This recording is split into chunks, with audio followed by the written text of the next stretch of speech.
together that my rage knows no bounds!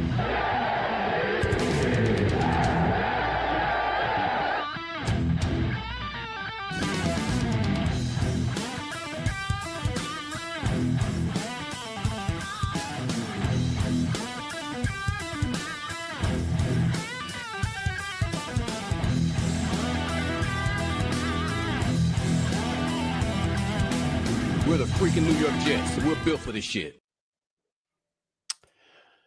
That's Coach Aaron Glenn, and he's full of shit. Welcome, everyone, to Just Embrace the Suffering, presented by No Credentials Required in association with Belly Up Sports. My name's Ryan McCarthy. I am the host of this show. And sadly, we have to talk about the New York Jets. I hate to say it, but we're currently in hell. As in terms of football fandom. New York Jets again losing 13-6 against the Carolina Panthers. And this was just an awful performance. But we're going to talk about that in just a moment. But first, I just want to remind you about our social media, which is right here. Following us on No Credentials Required on Facebook, Twitter, Instagram, and YouTube. Just search for No Credentials Required. You can also find our other podcasts and written articles at bellyupsports.com.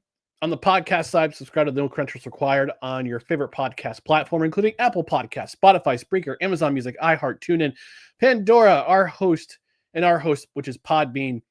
Hit that notification bell on Twitter and on YouTube so you know when live shows go up, when show announcements, show clips go up, and also when general show announcements go up. If you're watching on YouTube, No Credentials Required, thank you for joining me. I appreciate it. Also, thanks for joining me on Facebook if you're watching on Facebook, and my personal Twitter, which is at whoisryanmcc. I want to keep it. Honestly, I want to keep it off. Keep this program off of No Credentials Required on Twitter, but I'm trying to build my own brand as well as No Credentials Required brand, and this show is part of it. But on a happier note, I'm going to try to bring back my New Jersey Devils podcast, which is called Have Another Donut. Hopefully that I'm going to bring that back pretty soon. So I'm excited about that. All right, let's talk about this game. Jets keep digging past rock bottom. They lose to the Carolina Panthers at home, 13-6. It feels like a month and a half since the New York Jets scored a touchdown. It's actually been about 3 weeks, 2 weeks. The last time the Jets scored a touchdown was in garbage time against the Cowboys 2 weeks ago. Did not score a touchdown at home or in London against the Denver Broncos, who had an amazing win today against the New York Giants. Then I guess Bo Nix can go on and say, well, we beat those teams aren't New York. They're New Jersey teams. Those teams from New Jersey. Shut up. It's New York metro market. It's not New Jersey team. Yes, they play New Jersey, but it's the New York market, and this is not a great time to be a New York sports fan, especially right now. But hey, if you're a Knicks fan, at least the Knicks start in a couple weeks. Yankees in their season, the Mets in their season. If you're a Jets and Mets fan, man, you gotta be feeling awful right now. Awful. But yeah, let's talk about this game. It wasn't much of a game in the first play. I mean, the score looked like it was the game. It was not. It was ugly from the onset. This offense played ugly. The defense, they don't deserve this. They don't deserve this offense. I've been saying that the last couple seasons. Last year, the defense was atrocious, but this year, after allowing 31 points a game for the first 5 weeks of the season, at least the defense has cleaned things up. They've allowed 13 points to somewhat okay offenses. Denver kind of still trying to figure things out, although they scored 33 points. 33 points. The Denver Broncos scored 33 points in a quarter today, and the Jets only put 6 in an entire game. Incredible. I mean, shoot, they've put up 17 points in 2 games. And 2 of those points were on defense. So this team has been absolutely atrocious the last 2 games on offense. and has not been great. Has not been great. They've abandoned the run game, and once again, they abandoned the run game. So with the box score, we see the New York Jets, Tyrod Taylor, 10 of 22 for 126 yards, 2 interceptions. Those came in the fourth quarter. He was sacked 3 times. Justin Fields, who played the first half, 6 of 12 for 46 yards, no touchdowns, no interceptions. And his average passing was 3.8 yards per pass. So overall, the New York Jets quarterbacks combined finished 16 of 34 for 139 yards. That's 139 net yards, 2 interceptions. And again, the run game was abandoned in this game once again. This coaching staff, when they don't see something working, they'll totally abandon it. And unlike week 1, when the Jets rolled up 200 plus rushing yards against the Steelers, and they did it again on Monday night against the Dolphins, who are just as hapless, even though they have 1 win in the season. It was against our Jets. They just totally abandoned the run game. The longest play from scrimmage today was to Tyler Johnson on a 35-yard pass. He finished with 3 receptions, as did Mason Taylor and Josh Reynolds. Tyler Johnson had 60 yards. He had a long third down conversion that Tyrod Taylor threw to him. Mason Taylor, 3 receptions, 31 yards. Josh Reynolds, 3 receptions, 29 yards. Isaiah Davis, Alan Lazard, and Breece Hall each had 2 receptions apiece. Arian Smith had a reception but went for 0 yards and was targeted 3 times. Jeremy Ruckert was targeted once, did not have a catch. This was an ugly, ugly, ugly game. Absolutely ugly. We thought last week was ugly. This week was even worse. It's even worse. And they're playing a team that the Carolina Panthers, who had won their last 2 in a row. Granted, those two wins were at home. They were 0-3 on the road leading up to this game. And somehow this is going to be a low scoring affair. I could tell from the onset of this game between both teams. The Jets, on their first drive, they elected to Carolina won the toss. They elected to defer, and the Jets got a nice return from Isaiah Williams, who 30-yard return, nicely done. The Jets couldn't do anything with it. Did nothing with it. 5 plays, 22 yards. They decided to go out on 4th down from Carolina's 33-yard line. Instead of electing to get a field goal, to kick a field goal, because we all know Nick Folk can kick a field goal. He's got a bionic leg himself. Aaron Glenn says, no, we're going to go for it. We're going to go for it on 4th down. And Justin Fields throws the ball basically into the ground. Or it was defended away. I'm trying to remember watching at the Horses Lounge in Schenectady, hanging out with my buddies, and I couldn't remember if it was knocked away or it was just basically thrown at the feet of Josh Reynolds. It was short. Okay, ESPN's saying it was incomplete, short to Josh Reynolds. So basically, he threw it into the ground. Lovely, lovely, lovely. Carolina gets the ball, 13-play drive. They convert a field goal. Jets punt.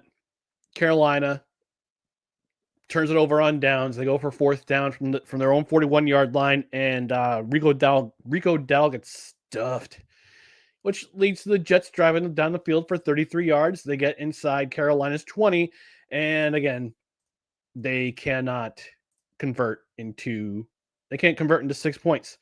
Part of it was an illegal shift,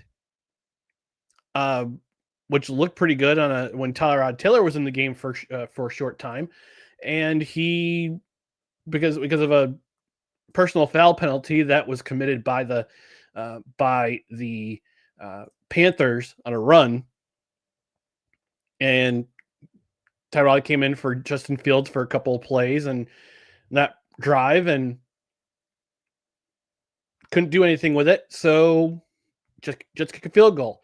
And then here's the next series. Punt, punt, punt, punt. So both teams, Carolina, 4 plays, 12 yards, punt. Jets, 3 plays, 3 yards, punt. Carolina, 3 plays, -6 yards, punt. Jets, 3 plays, 7 yards, punt. And then Carolina gets it at their own 49-yard line with roughly a little over 3 minutes left in the second quarter, and they drive the field, get a touchdown. Bryce Young to Xavier Legette for a touchdown. Then we come to another sequence where Aaron Glenn loses his mind in terms of decision making. Because last week the Jets had the opportunity to go for a Hail Mary.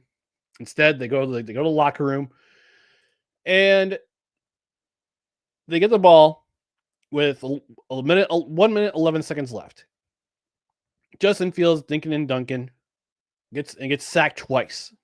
He gets sacked with 28 seconds left.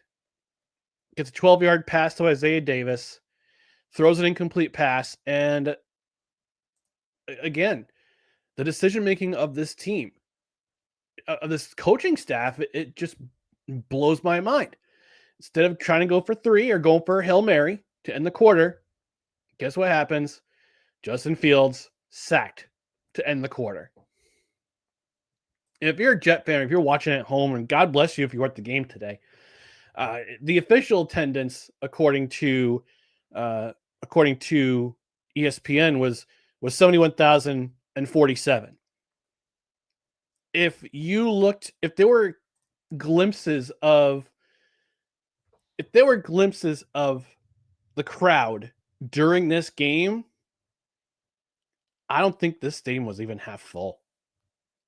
Between the lack of Panther fans coming up from Charlotte or Raleigh, Durham, or wherever in North Carolina or South Carolina to travel to go to this game, and Jets season ticket holders basically throwing their money in the garbage or throwing it in the garbage disposal because nobody's buying the tickets. I know from shout out to Jake Asman for the Asmaniac community. They had their sections, and there's a photo of Jake sitting with Nick Shine, who's another guy. I gotta bring these guys in for an episode. And I can't remember her name, Amanda Madison, I think it was. Another Jets fan. And you see the look on Jake's face. He looks like the disappointed Pakistani cricket fan. He has that look on his face, and I'm like, oh no, yeah, Jake's gonna have a lot to say, and he's been on almost 3 hours. His show is still going right now as he has Jets fans calling in. So, but they just keep digging rock bottom and continuing. The frustration continued in the second half, and I gotta give credit where credit's due. At least Aaron Glenn had the sense to yank Justin Fields after halftime, because you have to make a decision. You can't hold the ball that long. And we couldn't find out last week, either Thursday or Friday, or either Wednesday or Thursday's post-practice presser, that Justin Fields had been battling a leg contusion since the Miami game. And I'm like, so what are you doing out there? Like, why does Aaron Glenn have him still out there when he's got a leg contusion? He can't put any power, can't put anything into his ball. We know what Justin Fields can do with the ball. He has a good arm, but if you can't get your legs under you to throw a ball deep, and in this first half, they have it at Carolina's 44-yard line. You can't take a Hail Mary shot. And this is with 15 seconds left. With 15 seconds left, you can't line it up and try to do a Hail Mary. And this was on second down too. So you try to take a deep shot downfield with 15 seconds left. At least at least you have some time to try to attempt a field goal. You're at Carolina's 44. That's a 60, I want to say, that's about a 63-yard field goal. If Nick Folk gets the chance to kick a field goal, to get 3 points going in the locker room. Because at that point, it's 10-3. You go into the locker room, you could be either tied at 10, or you can be down 4. 10-6. Nope. Takes the sack, and we decide to go to the locker room. And at that point, Aaron Glenn said, I've seen enough.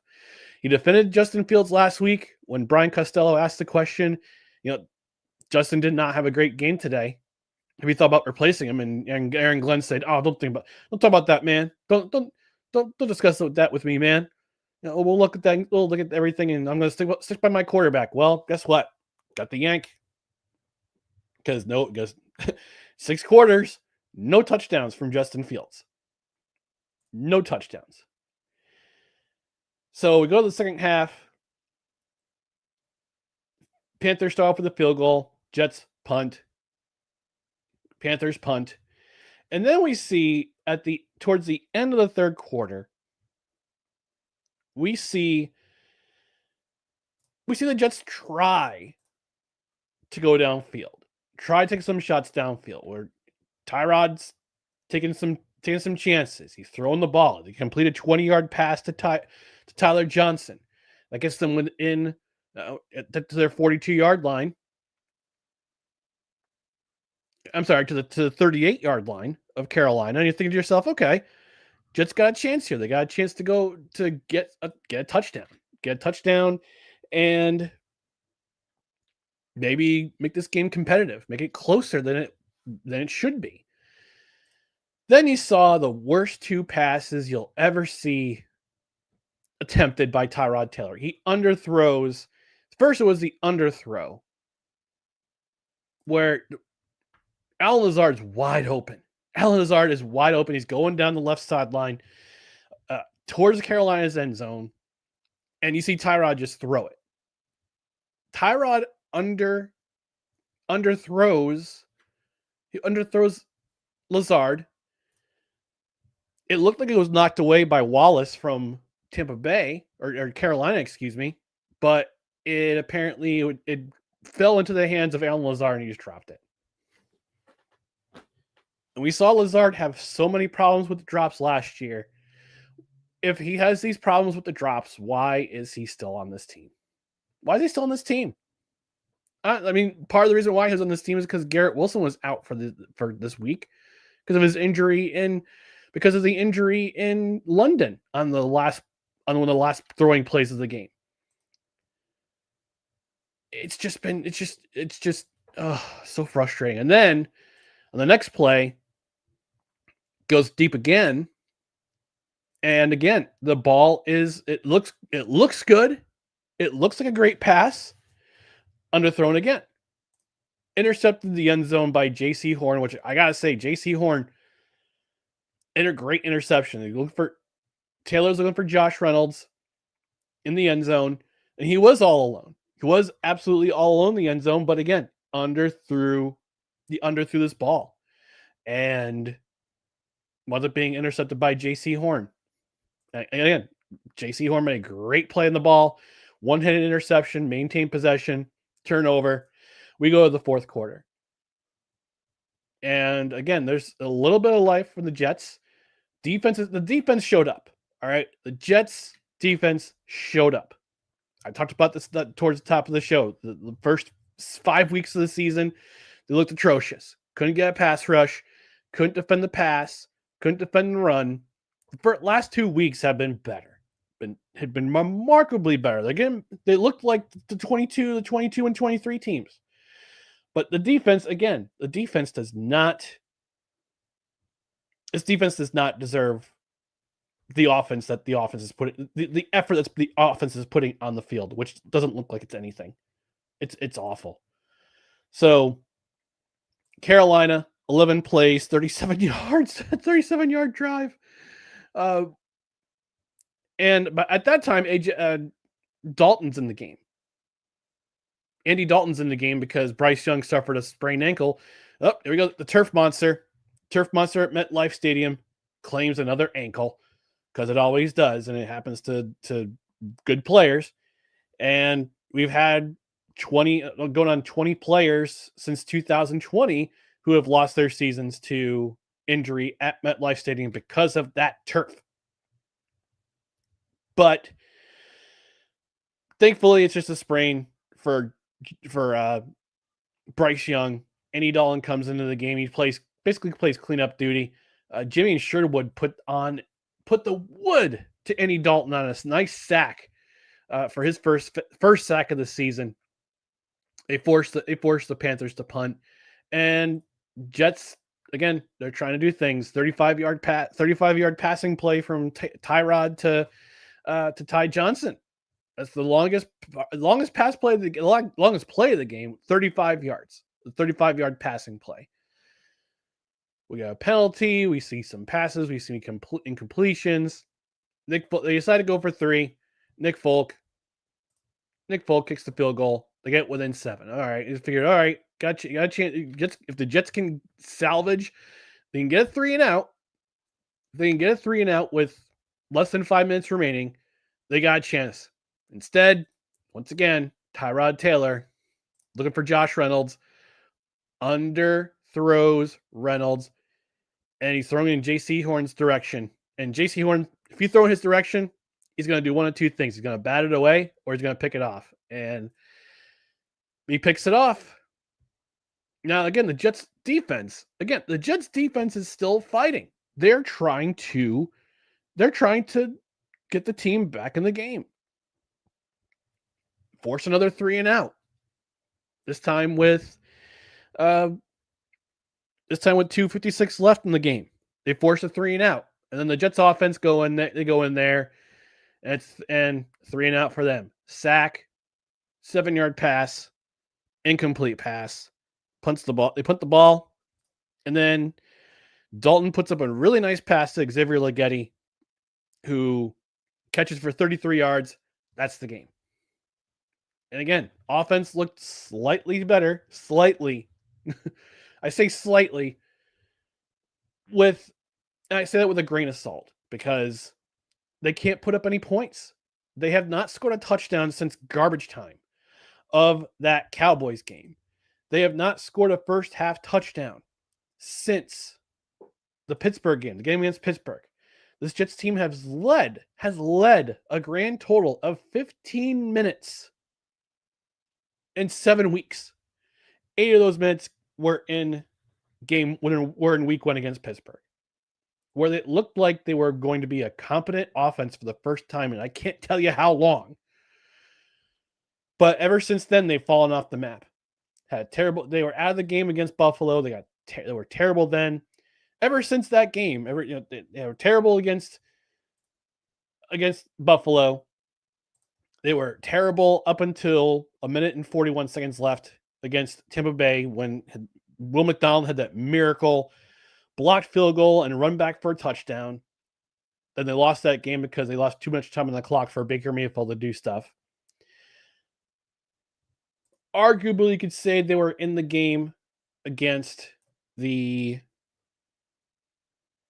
Dolphins. Although first play of the second half and the kickoff return, Isaiah Johnson, who they brought back, yay, who they still brought back after cutting him after that game, has that fumble 17-3. The Jets can't recover from that.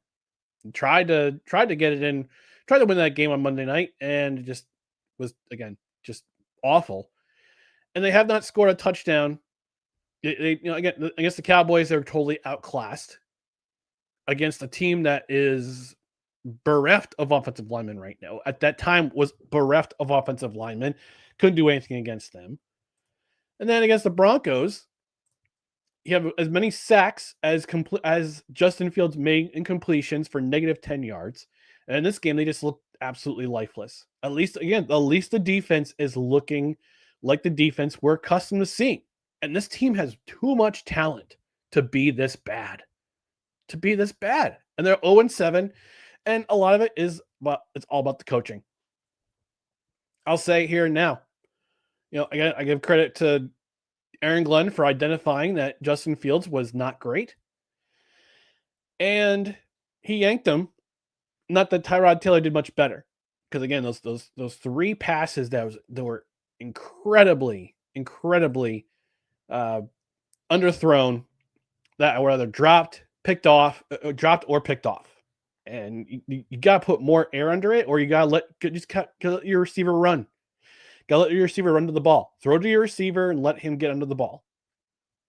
That's how you. And they looked good on TV, but they just couldn't get it. Couldn't get it right. Couldn't get it right. And again, now they're 0-7 going into their game against Pittsburgh. I mean, not Pittsburgh, against the Cincinnati Bengals. And Bengals had a great game on Thursday, outlasted the Pittsburgh Steelers, and they're on their way up, I think, in that division in the AFC North. I think it's going to be them and Pittsburgh the rest of the way, because Cleveland's the Cleveland, and the Baltimore Ravens are just they are just so banged up, and they've collapsed since week 1. Their demise is surprisingly fast. Let's go to the comments before we take a quick commercial break. Dan from Time to BS podcast saying, "Hi, buddy. Hope you're doing all right, buddy." Yeah, I'm fine. Listen, at least hockey season started, and the Devils have won 4 of their first 5 games. I'm happy about that. Dropped a tough one to Carolina opening night, and they've won the last 4 in a row, including 2 wins against the 2 Stanley Cup finalists last year. Nice 3-1 win against Florida, and a nice 5-3 win yesterday against the Oilers.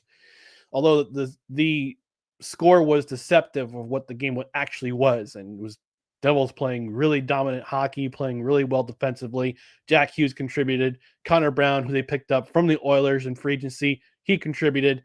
So it was a great game. Although Devils fans are second-class citizens according to MSG Networks, and even if you try to watch it even if you try to watch a Devils game on the Gotham Sports app, you are locked out because of the Rangers and the Sabres in the Capital Region, which sucks. So I had to listen on the radio.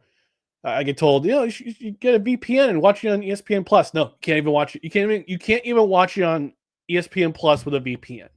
I hate the streaming rules for blackout markets. And they need to NHL needs to remove blackout restrictions for markets. It sucks. He also says he's watching Game 6 between the Mariners and the Blue Jays. Seahawks Sessions postgame at 1 a.m. on a Tuesday. Yay! Yeah, for the OG show, Dustin, my regular co-host in the OG show, he does Seahawks Sessions with Dan and also another friend of the podcast, Kevin Wilson. They'll be on at 1 a.m. tomorrow, breaking down the Seattle Seahawks. Tomorrow night, they play at 10:30 on a Monday night doubleheader, which I hate these doubleheaders. I hate these doubleheaders for what they're doing on Monday night. ESPN has ruined the Monday Night Football product ever since it got migrated over to them. It should have stayed on ABC. It was a ratings winner on ABC, but ESPN had to ruin it and move over to their product under their banner, and it has been the same since. And these doubleheaders are one of the reasons why. You can't have doubleheaders on a Monday night, especially when one game's at 7 and the other game is a West Coast game at 10:30 p.m. Eastern time. Ridiculous.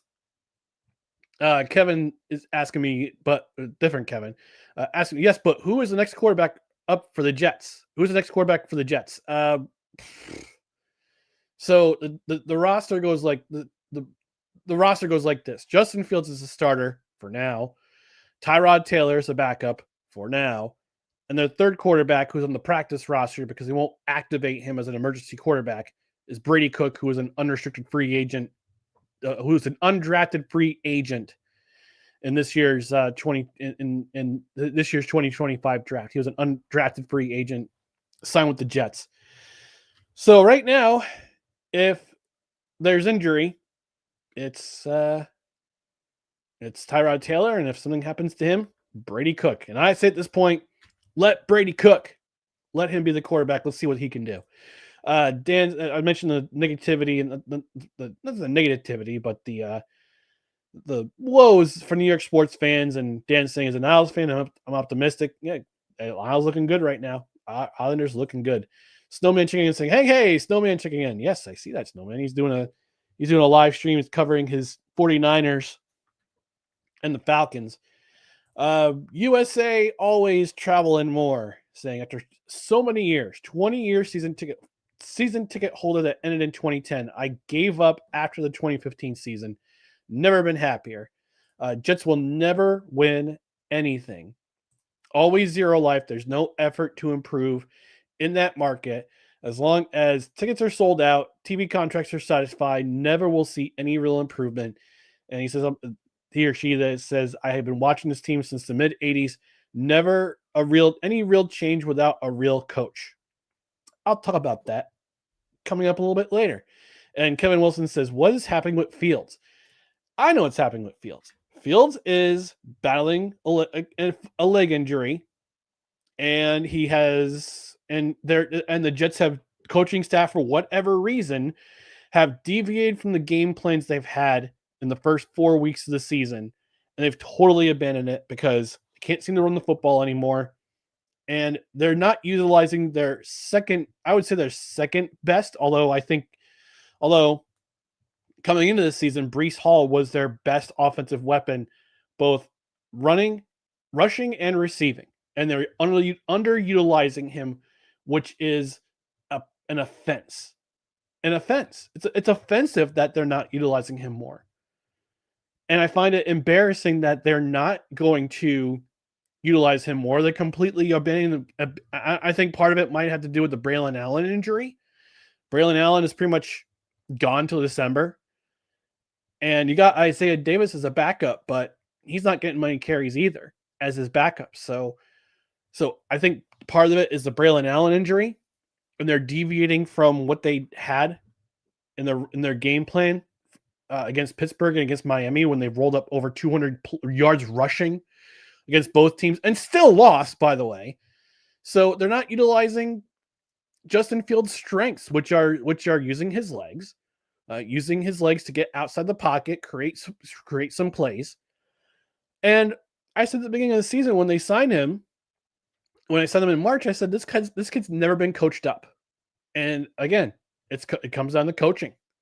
Part of it comes down to coaching. Part of it comes down to him and his limited skill set in terms of holding on to the ball too long and staying in the pocket too long and not knowing and not recognizing when to get out and escape and use his legs like he did in college. And he did with the Bears for at least the first 2 seasons before Matt Eberflus totally wrecked the game plan there. So that's what I believe is happening with Fields. I don't have all 22, so I don't have access to all 22, so I can't really tell you more. I'm not a football coach. I'm not a guy who breaks down film. I'm not very good at it. Maybe I'll have to learn on the fly somehow, but the coaching is not utilizing what Justin Fields' strengths are. And the thing is, he's got a great arm. We know he can do. He can chuck the ball downfield, but they don't want to use. The Jets don't have any explosive plays in terms of passing the ball. They've all been on the run, and in this game, they were limited with the run again, just like last week against the Denver Broncos. But all right, I got to take my network mini commercial break. When we come back, I've got some more thoughts about this team, what to do next for the next 9 weeks, because there's still 10 more weeks of this season left. There's still 9 more games. There's still 10 more games of this. There's still 10 more games of this, and I'm going to confirm something. I'm going to confirm something I hypothesized on this particular program last week, and it was confirmed in a tweet on social media this evening. So stand by and stay tuned for Just Embrace the Suffering on No Credentials Required and Belly Up Sports. Hey everyone, it's Ryan from No Credentials Required to talk to you about one of our newest partners at Belly Up Sports, SeatGeek. Yeah, live sports is great on television, but the feeling of being at the arena is a priceless experience. That's why our friends at SeatGeek are there to help you find the best tickets at the best prices. Not only can you get tickets to sporting events, but you can also get tickets to concerts, comedy shows, musicals, and more. Search for your desired event now at SeatGeek.com, enter promo code BellyUpSports at checkout, and you save $20 off your first purchase. SeatGeek. Life's an event. We have the tickets. That's right, folks. If you want to torture yourself live and in person at MetLife Stadium, Oh, and watch a New York Jets game, you can head over to SeatGeek.com, use their pricing tool, and while you're at it, if you dare to load your cart with over $50 worth of tickets, and why would you at this point of the season? Because looking at this calendar, for every Jets home game this season, these prices are ridiculous. So check this out. Against the Browns in 2 weeks, after their bye week, seats start at $49. On November 30th against the Falcons, they start from $53. Against the Dolphins, December 7th, from $55. The last home game of the season against the New England Patriots, which I said on this program, Jets fans, season ticket holders, sell your tickets to Patriots fans. They start at $59. Ticket prices are the lowest you've probably seen since the 2021 season, when they were absolute dog water, but still had some talent. But you can head over to SeatGeek.com, use their pricing tool to find the best tickets at the best prices. It doesn't have to be a New York Jets game. Like I mentioned, hockey season's in full swing. The NBA season starts actually this week. Tuesday is the season opener for the NBA. So NBA tickets are available. I believe they also sell NCAA. Yes, NCAA football, NCAA basketball, NHL, other NFL teams. If you want to watch a good football team, you can watch that. MLS playoffs are coming. And it's not just sports, folks. It's also music. You can look for concert tickets on there. You can look at different shows like Broadway, comedy, classical music, anything that requires a box office seat. You can go to SeatGeek.com, use that pricing tool to find the best seat at the best prices. And for every order of $50 or more, you get $20 off with your promo code. With our promo code BellyUpSports at checkout. They're one of our premier affiliate sponsors with Belly Up Sports. So you want to use that promo code BellyUpSports at checkout. You get $20 off your order of $50 or more. And you use that $20 to do whatever the heck you want. Buy a beer, buy a concession, buy yourself some souvenirs, buy a hot dog, pay for the parking that they're going to overprice you for at MetLife Stadium. $50 for parking. Dear Jesus. SeatGeek.com. Promo code BellyUpSports at checkout for $20 off your order of $50 or more. All right, wash, rinse, repeat. What does that mean? Well, just like previous seasons, the New York Jets defense, actually since 2022, let's not lie, since 2022, it's been wash, rinse, repeat. The defense shows up to games, the offense is not there. We're seeing it happen again. Part of it could be the talent. Part of it could be the quarterback. Part of it is coaching. This time around, it's the quarterback and it's coaching. So plain and simple. Because again, as I mentioned, Kevin Wilson from Belly Up Fantasy Sports, he's the one who asked what's happening with Justin Fields. And my theory is that that Tanner Engstrand, offensive coordinator, and Aaron Glenn together, they're not recognizing what Justin Fields' skill set is. His skill set is to use his legs, use his arm when he needs to, but mostly use his legs. Have some set running plays, some RPO plays. Use the running back, use Breece Hall to run the ball and then set up the pass. And if Justin Fields needs to, run the ball. But again, they don't use it. And let's put this way for offense. We knew what this game was going to be without Garrett Wilson in the lineup. And I see you, Sapna, in this comment section saying, sports ball! Thank you, Sapna. I appreciate you stopping by and putting in a comment. But we knew what this game was going to be without Garrett Wilson in the lineup.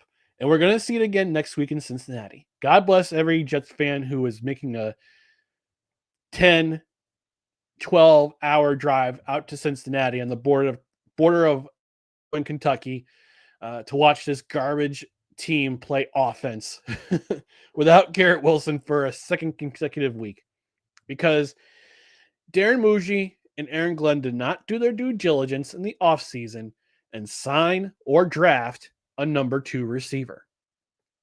Right now, by default, Tyler Johnson is wide receiver 1,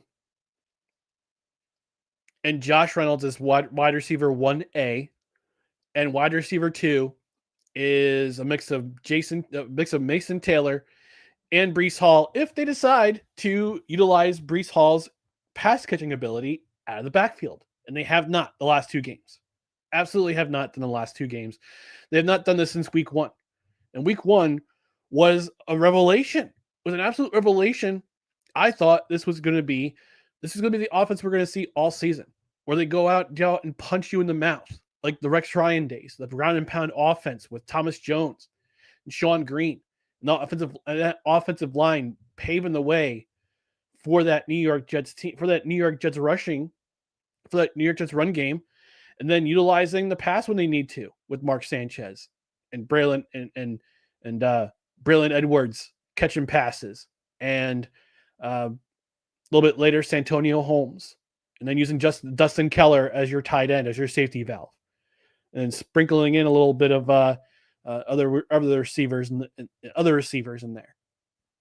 I thought this was going to be a similar type of style of offense, but they're guilty of negligence when it comes to sticking to their game plan. And the defense, the last 2 weeks, again, they've stepped it up. Steve Wilkes, for as much crap as we gave him the first 5 weeks of the season, getting Jermaine Johnson back, putting in Jalen Brownlee as your nickel, has done wonders for the defense, because they're tackling better. They're stuffing the run game of their opponents. Although this week against Denver, they did a better job. Against Carolina, you knew what they're going to get with Rico Dowdle and Chuba Hubbard in the backfield, and they rushed for I said a little less than 100 yards in this game. But they were limiting their opponents' scoring chances. Can't say the same for the offense. The offense is it's atrocious. It's historically atrocious. We saw what happened a couple of years ago. I remember distinctly.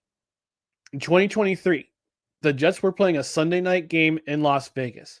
This was after the Raiders had fired Josh McDaniels, Josh McDaniels. But I call him Josh McDarnett because he's not that great of a head coach. Failed in Denver, failed in Las Vegas. And they bring in Antonio Pierce as their head coach, and the Raiders played inspired football for the entirety of the game. And the Jets, they had their chances to absolutely bury the Raiders in this game. And they didn't do it because offensively, they were awful. They were awful again. We know what this team can do offensively. We saw it in week 1. We saw it in week 4 against the Miami Dolphins. If they had held onto the ball a couple of times, they would have walked out of Sun Life Stadium with a win, or Hard Rock Stadium. I can't remember what it is called in Miami. I think it might have been I still call it Joe Robbie Stadium because that's what it was originally called back in the day when it opened. But this team should not be 0-7 right now.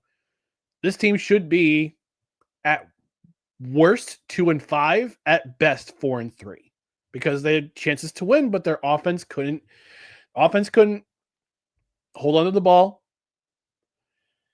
And whenever there's a turnover, whether it be a turnover on downs or a forced turnover by the other team, an interception, a fumble, this team crumbles. And we saw it happen again today. So the offense needs to step it up. And especially next week, they play in Cincinnati. Then they have a bye week, and they got to reassess what's going to happen with Garrett Wilson. If he's coming back from his injury, Justin Fields gets a week to rest that leg contusion that we didn't know about until this past week before this game, and maybe get some power under his throwing. Or we just need to reassess, and the trade deadline's coming up. I'll talk about that in a moment. Trade deadline is 2 weeks from Tuesday, and maybe they need to assess moving on with some people, with some personnel, and stocking up draft picks for next season. Which brings me to last week I asked it was time to sell. This week, it's time to sell. It's time to sell. I mentioned this yesterday on the OG edition of No Credentials Required. Dustin and I had talked about it, and we talked about how the Jets fandom, I said the self-hatred game of the week, the one that makes you say, thank God for Red Zone, was going to be Panthers and Jets, and it did not disappoint. It did not disappoint. I had to watch it because I'm doing this podcast with you right now, doing this recording, and 0-7, it might be time to sell. Start looking at the draft for next season. Evaluate players. Send your scouts out. Send your scouts out to Indiana, to Oregon, to South Carolina. I'm even going to say Vanderbilt. And look at quarterbacks you could draft for next year.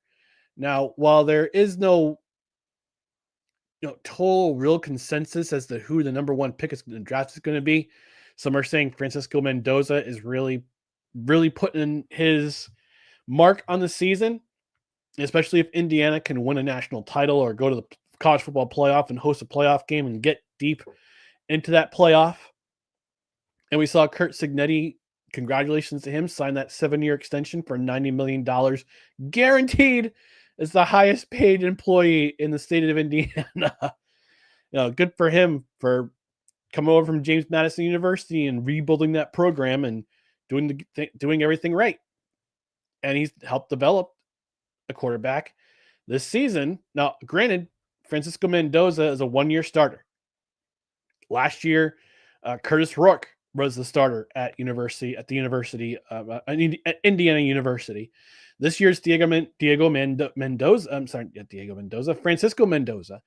And while I would like a talent like a guy like him to be, who's very talented and has a good skill set, I'm still hesitant to draft him if he were to be the number one. If he were to be the number one pick in the draft, because of that 1-year starter role. And we all know the Jets' history with quarterbacks who have been 1-year starters and they draft them high. Mark Sanchez.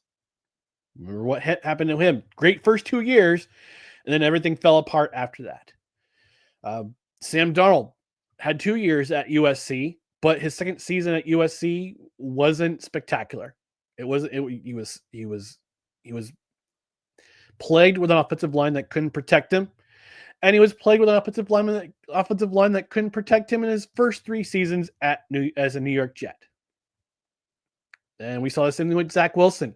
COVID year 2020, great stats, had an excellent pro day. Joe Douglas fell in love with that quarterback in terms of his ability after that pro day. And I mean, that whole 2021 draft class period is star-crossed. See Justin Fields, see Mac Jones, see Trevor Lawrence had an awful, awful game today in London and had an awful game against the Seahawks last week.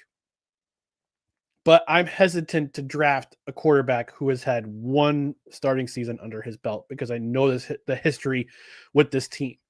I'd rather have a quarterback and same thing with the quarterback on the University of Oregon, whose name escapes me right now. I'll find out in just a moment.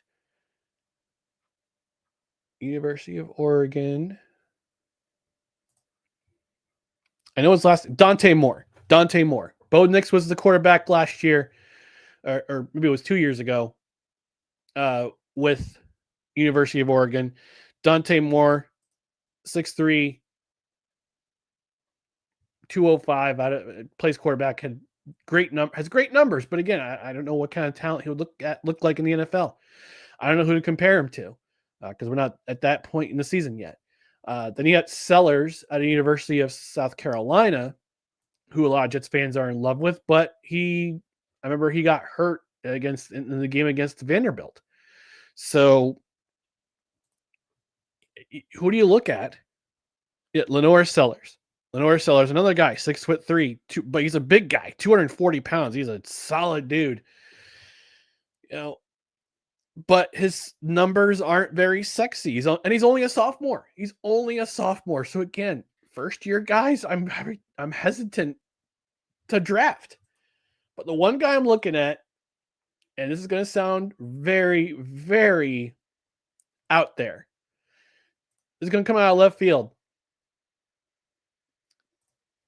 I would want Diego Pavia from Vanderbilt.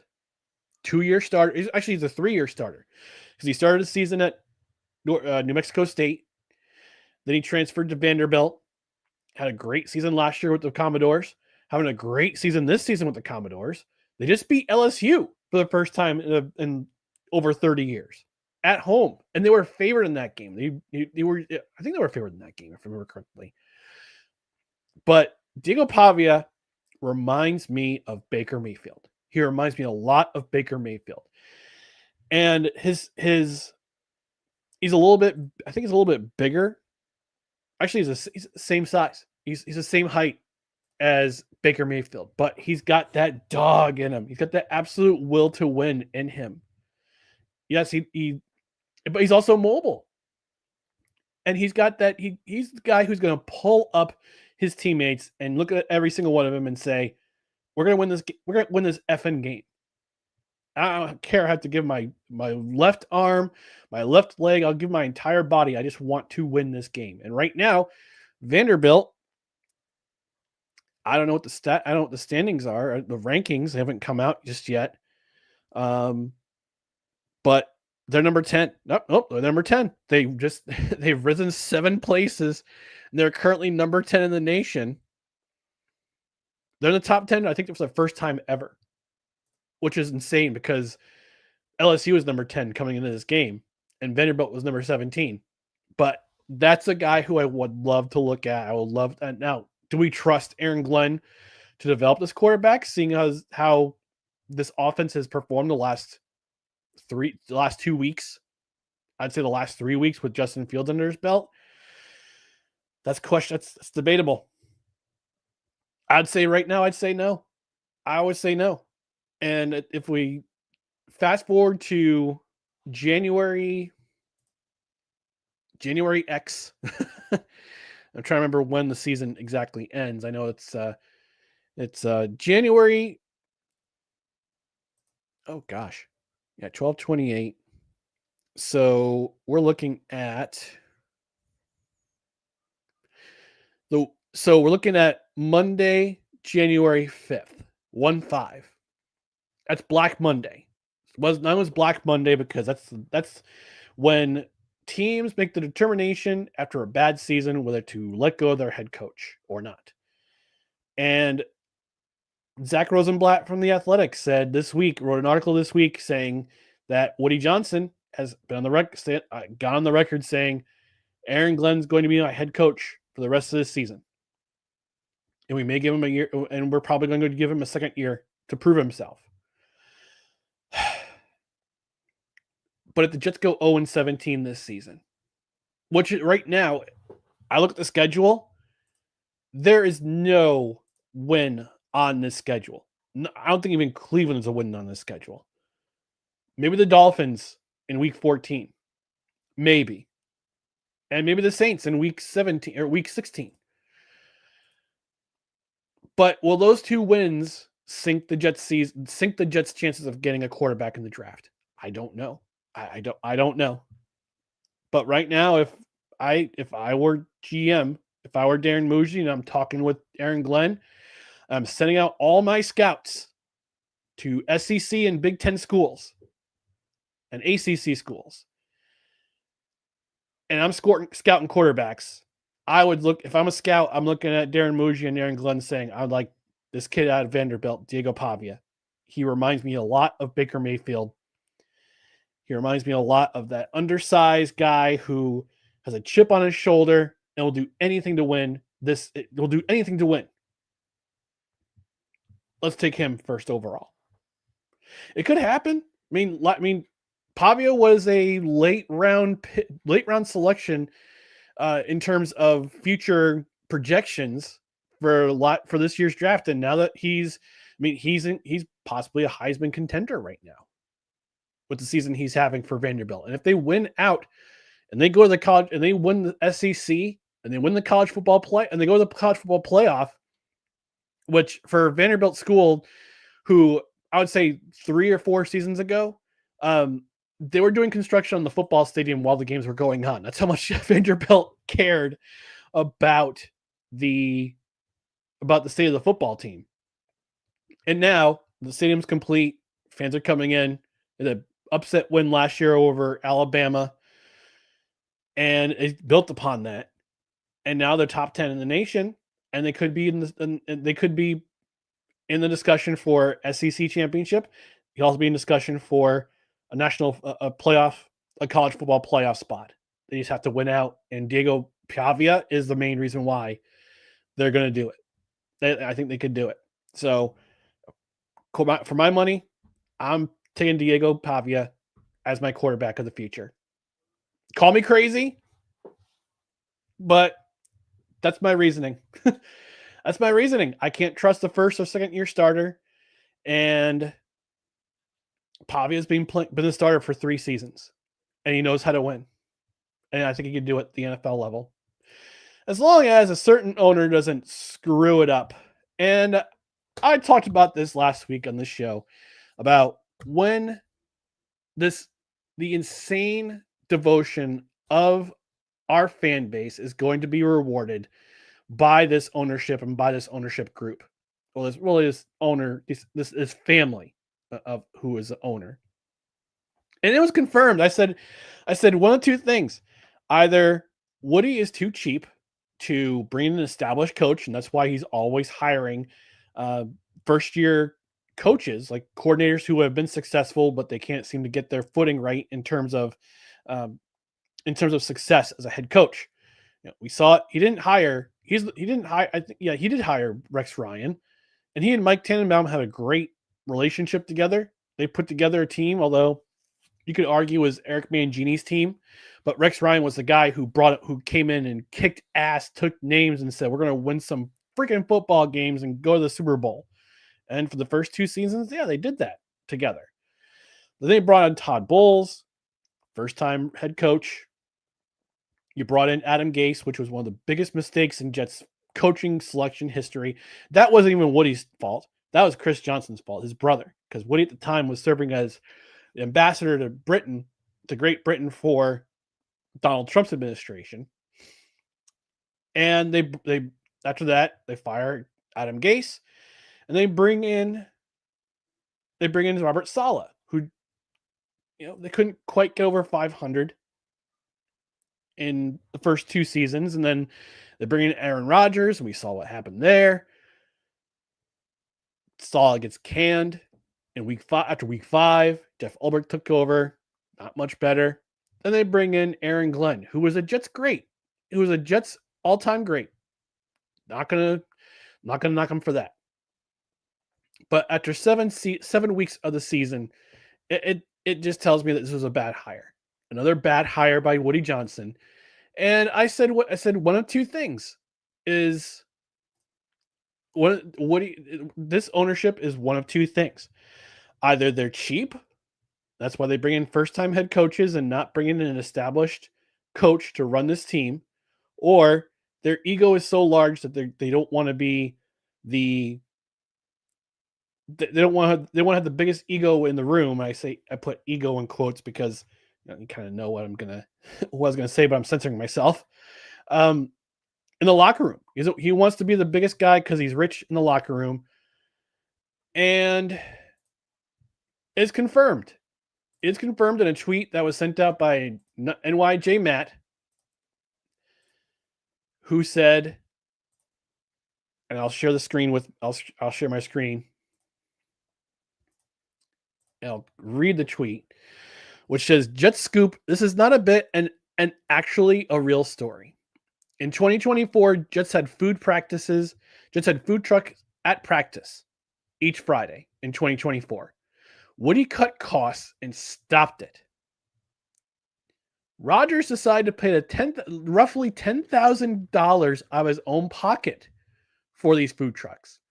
Woody was pissed Rodgers went behind his back and undermined him." Woody Johnson's cheap. Woody Johnson's cheap. That's the reason why the Jets have had no success with their head coaches since he decided to go in for the day-to-day, he decided to take over for day-to-day operations, starting at the end of the 2010 season when Rex Ryan had guided the Jets to 2 consecutive AFC Championship games, getting this close to the Super Bowl both times. Second half against Indianapolis when Peyton Manning took over, and the first half of the Steelers game in Pittsburgh when the Steelers absolutely outclassed the Jets and the Jets had to play catch up the entire rest of the game and almost pulled off a miracle to come back and win the AFC Championship. But since 2011, when Woody Johnson has been involved in the personnel decisions of this organization, have not been in the playoffs since 2010. And I said last week, again, I'm going to reiterate it. Last week, I said he's too cheap to hire an established coach, and he wants to be the one swinging the biggest ego in the locker room because he's got money. Well, with this story, with this scoop by NYJ Matt, it's confirmed. It's confirmed. This is the reason why the Jets are not successful. He is not willing. He's willing to pay his players. I give him that. He's willing to pay his players. He's willing to put out the money to keep his player, and especially with Garrett Wilson and Sauce Gardner staying long term for the majority of their prime, and which is going to be absolutely wasted if this team finishes 0-17, and neither of them can stay healthy or can be a contributing part of this lineup. But when it comes to coaching, when it comes to hiring the right people, when it comes to hiring a coach that can win football games, Mike McCarthy, for as many jokes as we say, for as much as he's the butt of the joke when he was in Dallas, he still won 12 games with Dak Prescott. He still went to the playoffs with that team, with that Cowboys team, because he knows how to run an offense. We talk about John Gruden, who I think is being blackballed by the NFL secretly based on those emails that were released when he was the coach of the Las Vegas Raiders. And he's with Barstool Sports right now, and he said he wants to come back to coaching. Although I think he's going to be a candidate for either Penn State or the University of Florida. But he's not willing to bring in, Woody Johnson is not willing to bring in an established head coach because he knows he'll have to pay extra to bring a coach in, because he didn't keep Belichick around. He didn't keep Bill Belichick around because we knew what was going to happen there. There you go. He didn't bring back Rex Ryan for this season because Rex Ryan would have cost too much. Plus, I think he's having way too much fun at ESPN in the first place. Doesn't even bring in Mike McCarthy, no relation, to interview for the vacant position because they let Jeff Ulbrich become the defensive coordinator with the Atlanta Falcons, and he's doing a great job with them. He doesn't bring in any of these coaches who have been successful in the NFL because he is too cheap. He's too cheap. He won't pay for success. Yes, you can bring in all the players you want. You can bring in all the players, draft all the talent you need, sign all the players you need, pay the Jets tax, miss out on other free agents. At least you swung for the fences for, like Tyreek Hill a couple of years ago. But you will not be a winning franchise. This team has not gone to the playoffs since 2010. If you are willing to pay for good coaching. Woody Johnson and Chris Johnson too, neither of them are willing to pay for good coaching. Which is why I said last week, if Aaron Glenn doesn't work out, and God bless him, I hope he does. I hope it does. I hope they get at least a couple wins to save the Jets and their fans some embarrassment for the rest of the season. If Aaron Glenn goes 0-17, you have to cut ties. And at that point, you have to ask yourself. And Woody Johnson said last year at the end of when it was packing day, when the Jets players were packing up their stuff and leaving, some of them knowing they're going to be back for this season, some of them not knowing if they're going to be around for this season. Woody Johnson said, "I have to be a better owner." Well, Woody, that starts with paying for good coaching, paying for an established coach who knows how to win, paying for an established coach who can set the culture right. Right now, this is a losing culture. It's been a losing culture since 2010. And that tweet by NYJ Matt just confirmed my suspicions from last week. You're cheap. You are not willing to pay for the price. And, as devoted of a fan I am, and I have been since I was 4 years old, this season has been, in the 40 plus years I've been a fan, this is arguably the worst I've seen. I'm going back to the Kotite era, the 3 wins in 2 seasons, Rich Kotite era. The 2020 season that the Jets won only 2 games with one of the worst another one of the worst head coaches of in not only Jets history but NFL history. Although Adam Gase took the Dolphins to 1 playoff game. This is rock bottom. But yet they know how to keep digging to find more rock. And it's going to cost season ticket holders. It's going to cost fans. It's going to cost the fans' devotion. And we just want to see a team. We just want to see an owner who is committed to winning. Have a maniacal drive to win. Be as maniacal as the fan base that has supported this team for 60 plus years. We want to see an ownership group. We want to see owners who are madly devoted to this team as the fan base is. Because we keep coming back. Because we hope. It starts with hope. And right now, there's no light at the end of the tunnel for how awful this franchise is. Even the Cleveland Browns have been in the playoffs twice in the last 5 seasons. Kevin Stefanski has won the Coach of the Year twice. At least the Cleveland Browns can turn it around. Could turn it around. Although right now I could argue it's not going great for them this season. But at least they've been in the playoffs in the last 5 seasons. The Jets have not even come close to sniffing the playoffs in the last 5 seasons, let alone the last 9 or 10. And again, it comes down to coaching. It comes down to hiring a coach who is an established winner and it can be a leader of men. And right now, it just seems like Aaron Glenn has lost his locker room, and it shows on the field, especially on offense. At least the defense is showing up. But Woody, please, if it means having to give a piece of ownership to the head coach you hire, and if they win a Super Bowl with this franchise, for this fan base has been ridiculously devoted, we will hold you in high regard. But until then, I'm sorry, man.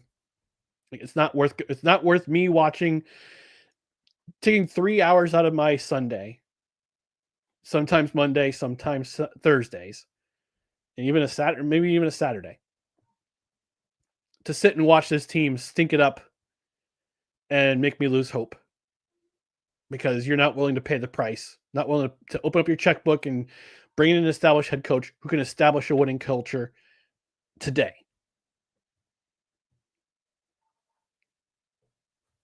And that's it. That's my confirmation. All right, next Sunday for the Jets, they're at Cincinnati. It's a 1 p.m. start on CBS. It'll probably be the D game, which means we'll have Spiro Ditas and Adam Archuleta, who both hate covering the Jets in this game. But Joe Flacco's in this game, so and Jamar Chase and T. Higgins are in this game. So we might get Ian Eagle. We might get other guys to be the commentators for this game. So next Sunday at Cincinnati, 1 p.m. start on CBS. Let's see what the Jets can do, but I'm not holding my breath for any improvement on the offensive side of the ball. Defense will show up, but without Garrett Wilson, and without utilizing Breece Hall in the way he's going to be utilized, I'm not holding my breath for a win. And we'll go to the bye week 0-8, which is always fun. At least there's hockey. All right, I'm going to get out of here. Been talking way too much about the New York Jets for the last hour or so. But I want to thank you for joining me on Just Embrace the Suffering, presented by No Credentials Required in association with Belly Up Sports. The OG show of No Credentials Required is on Tuesday, 6:30 p.m. Eastern. We'll be covering all things NFL, not called the New York Jets. So at least you'll be able to enjoy my takes and Dustin's takes about the NFL for the rest of Week 7. But I'm going to get out of here. Enjoy the rest of your night. Go Jets. But just embrace the suffering. It's going to be a long season. 10 more games of this. Thank you all for joining me. We'll see you next time. I am untethered and my rage knows no bounds!